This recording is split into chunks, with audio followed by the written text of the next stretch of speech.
30 days ago, I looked at my bank app and felt embarrassed, not broke in a dramatic way. Just tired of always being careful with money. If you've ever checked your balance twice before buying food, this video is for you. Pause.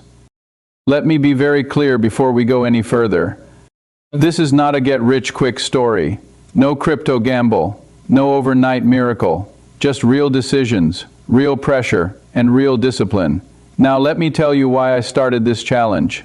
I didn't start with $10,000. I didn't have investors. I didn't have some secret connection. I started with $100. Because that's the number most people think is too small to matter. And that belief right there that $100 is useless is what keeps people stuck. Small money doesn't limit you. Small thinking does. I made 3 rules before I started. Rule 1, I would not borrow money. Rule 2, I would not risk money I couldn't afford to lose. Rule 3, if something felt too easy, I would walk away, because money doesn't disappear from your life randomly. It disappears through emotional decisions. Let me give you a real example. I know a university student part-time job, full-time stress, every month, salary comes, and somehow it's gone. Food, transport, phone bill, small online shopping, coffee here, snacks there, nothing big, just leaks. He once told me, I don't earn enough to invest, but that wasn't true. What he really meant was, I don't know how to control what I earn. You don't need more money. You need better decisions.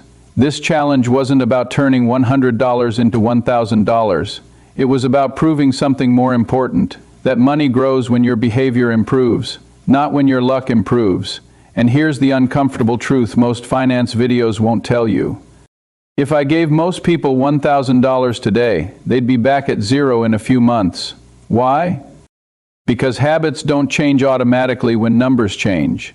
In this video, I'm going to walk you through exactly what I did week by week, including mistakes, doubts, and moments where quitting felt easier than continuing. And in the next part, I'll show you what happened in week 1, when motivation was high.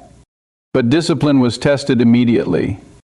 Because the first week is where most people fail quietly. Week 1 didn't start with investing. It started with discomfort. Because before you grow money, you have to face reality. I sat down and asked myself a question that sounds simple, but hurts a little. Where does my money actually go? Not where I think it goes. Where it actually goes: rent, food, internet, phone bill, transport. Then the silent killers. Small treats, quick orders, unnecessary upgrades. Let me be honest with you. The first feeling wasn't motivation. It was doubt. I remember thinking, what difference can $100 really make? That voice will talk to you too. Ignore it, because that voice has kept you broke longer than lack of opportunity ever did. Here's the mistake beginners make. They try to invest before they control spending. That's like pouring water into a leaking bucket. So for the first 7 days, I didn't chase profits. I chased discipline. I avoided small temptations. I delayed gratification. I said no to things that felt harmless. And yes, it was annoying. There were moments I wanted to quit, moments I thought, this is pointless. But progress doesn't announce itself loudly. It whispers. Here's something no one tells beginners. Your phone bill doesn't ruin you. Your rent doesn't ruin you. Your lack of awareness ruins you. Once I saw clearly where money was leaking, something interesting happened. I stopped feeling powerless, because control feels better than income. And here's the truth. Most people don't fail financially because they're lazy. They fail because they never slow down enough to think. By the end of week 1, I hadn't grown the money much. But something more important had changed. I trusted myself a little more. And in the next part, that trust was tested. When I started making small investments and saw how impatience destroys beginners faster than bad luck. Week 2 is where things get dangerous. Because this is where beginners feel confident. Too confident. I didn't try to double my money. I didn't chase trending opportunities. I focused on learning while protecting capital. Let me tell you about someone I know, a delivery rider, hardworking, honest. He saved money for months and invested everything in one sure thing someone promised him. He lost most of it in days, not because he was stupid, because he was impatient. Money punishes impatience brutally. So I did the opposite. I split the money carefully. I accepted small wins. I accepted small losses. And I treated losses like tuition fees, not failures. Here's a rule beginners must understand, if you're scared of losing small amounts, you'll never learn how to protect big amounts. Risk management matters more than profit. Every day I learn something. What works? What doesn't? What emotions try to trick you? And there were moments I wanted to break my own rules. Moments where greed whispered, just go bigger. That's when discipline matters most, because money grows quietly, then loudly. And in the next part, I'll show you what happened in week 3, when growth slowed, energy dropped, and only skill, not motivation, kept things moving. Week 3 is the hardest, not because you're losing money, but because progress feels slow. This is where people quit. I was tired, mentally drained, no excitement, no dopamine rush, just repetition. But here's what changed everything. I stopped focusing on money and started focusing on skills. Skills compound faster than cash.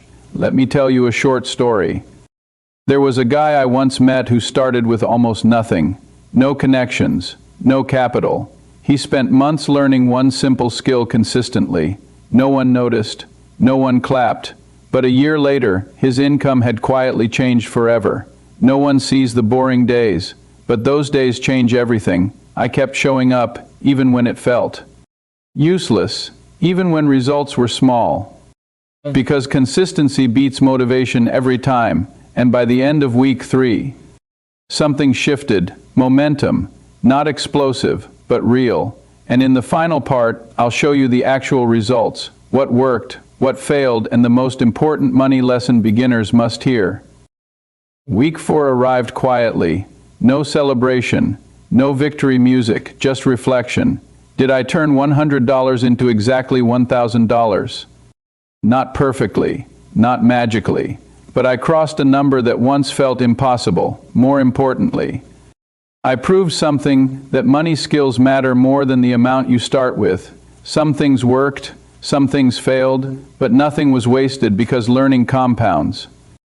Here's what beginners need to understand. You're not behind. You're untrained, and training fixes that progress is possible. Not overnight, but steadily, calmly, with discipline. If you're watching this thinking, this feels like me, that's not an accident. This channel is for people who want real progress, not fantasies. If this helped you even a little, subscribe, not for hype, for honesty. And comment below. If you had $100 today, what would you do differently? Because your journey doesn't start with money. It starts with belief and discipline, and both are free. There's something people don't talk about when you start improving your money situation. It's not the math. It's not the strategy. It's what happens inside your head. Around this stage, I wasn't losing money. I wasn't failing, but I felt uncomfortable. I'd open social media and see people claiming crazy results, turned $100 into 100, quit my job in weeks, easy passive income. And even when you know most of it is exaggerated, it still affects you. A quiet thought appears. Am I doing this too slowly? That thought is dangerous, because comparison creates pressure. Pressure creates impatience. Impatience destroys beginners. Let me say this clearly. If you compare your progress to someone else's highlight reel, you will always feel behind. And when you feel behind, you rush. You take risks you don't understand. You break rules you promised yourself you'd follow. That's how money is lost. Not in one big mistake, but in one emotional decision you justify. There were moments I wanted to go bigger. Moments I thought, just this once, let me take a shortcut. But shortcuts in finance usually lead to dead ends. So I did something simple. I stopped consuming so much finance content. Too many opinions confuse beginners. Instead, I focused on execution. Small actions, repeated daily. Here's something important if you're new. Slow progress feels boring, but boring progress is safe. Fast progress feels exciting, but it's often fragile. Once I accepted my pace, everything became calmer. No rush, no panic, no need to prove anything. And that's when progress became sustainable. In the next part, I'll talk about what really matters after the 30 days are over, how to build habits and systems that work even when motivation disappears, because motivation fades, but systems stay. 30 days end, but real life doesn't. This is where most challenges fail people. They finish the challenge, then go back to old habits. I didn't want that. So I asked myself a different question. How do I make this boring enough to last forever? Because the truth is, you won't always feel motivated. You won't always feel disciplined. Some months will hit hard. Bills increase. Responsibilities grow. Energy drops. So I stopped relying on willpower. I built systems, simple rules I could follow even on bad days. For example, I stopped asking, how much can I make today? And started asking, did I follow my process today? Process beats outcomes every single time. Let me tell you something important. Wealth isn't built by people who are smarter than you.